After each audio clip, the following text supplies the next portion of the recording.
Thank you very much. The kids are back in school, but for some parents, you may have noticed that your kids are struggling to get back into that sleep routine after the summer break. Yeah, so joining us in studio now with some tips is licensed psychologist Dr. Nicole Beurkens. Thank you so much for being here. Thanks for having me back. Yeah. All right, so I want to ask this because we just talked about this.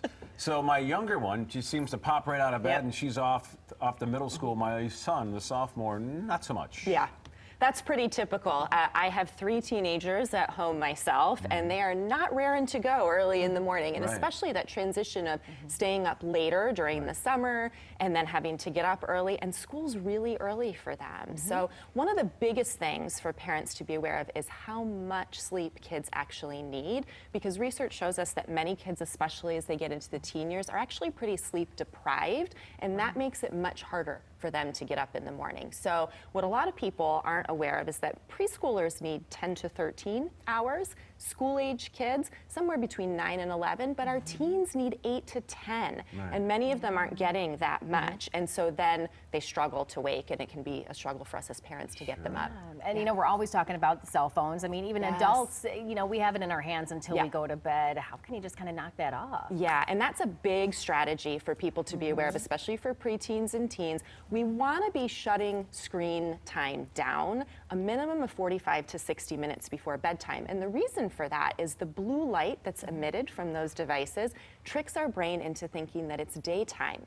And that is not helpful when we want kids to wind down or want ourselves to wind down to be able to fall asleep. So homework and things that need to be done on the computer, texting with friends, whatever, needs to get done earlier in the evening, and then start that wind down and shut those devices off at least 45 minutes before.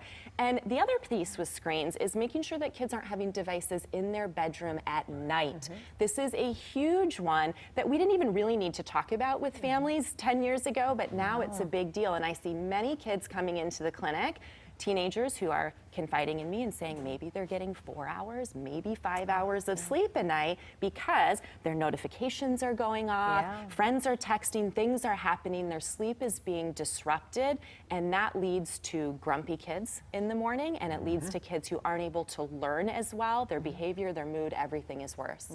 Certainly we have our kids, they have to put their phones out on a landing at 9:30 and that's it, then the downtime kicks in. But how do you kind of relay what you're trying to do with the kids to where they can buy in?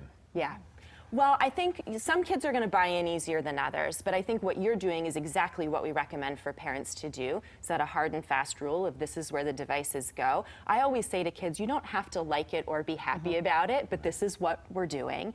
And I think it's helpful to help kids tune in to what they notice for themselves, you know, by saying, wow, it was easier for you to get up this week, or I noticed that your mood was a lot better. We didn't have as much arguing. Help them to tune into the things that are working better for them as a result of getting better sleep, and then they buy into it and hopefully take those kinds of skills and strategies and move forward with them into adulthood to get better sleep. And that's got to, again, like, you know, trying to, 1 month in, trying to get into like a consistent bedtime and such is just like setting the time and that's it. So, yes, absolutely. Saying this is when bedtime is, and really what you want to do is look at when they need to get up in the morning and then count backwards for how much time they need to sleep. So, you know, my kids who are teenagers, 8 hours is the minimum for them that allows them to function well. They need to get up at 6. So we have a hard and fast rule.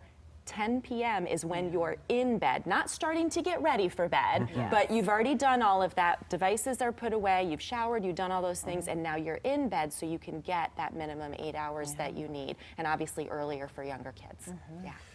It's always a challenge. Oh, I can imagine. Well, thank you so much. Yeah, absolutely. It is 6:50. All right, we do have a warning before you buy your next gift card, how to make sure it does not get drained so you don't waste your money.